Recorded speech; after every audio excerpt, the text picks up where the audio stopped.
And if you were that guy who was a little bit of a geek and you couldn't get the girl either and you were a bit nervous, you loved Spider-Man. Stan Lee is the best marketer, barring Trump, I've ever studied. He's the guy who was responsible for all of the Marvel stuff. You can read his stuff if you're interested.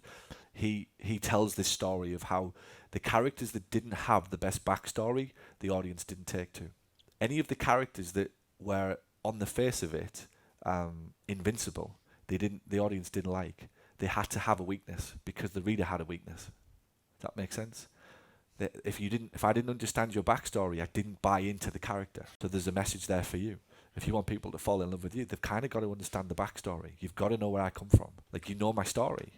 So it's probably easier to find yourself in that because of it. If you just see what this is today, it might be a bit like, well, that's all right for him. You'll always find a reason that that's all right for me. But if you understand the backstory, you know the journey. Same with patients. They want to know your backstory. We're building an oil well of trust. Deep, deep understanding of who you are and where you're from.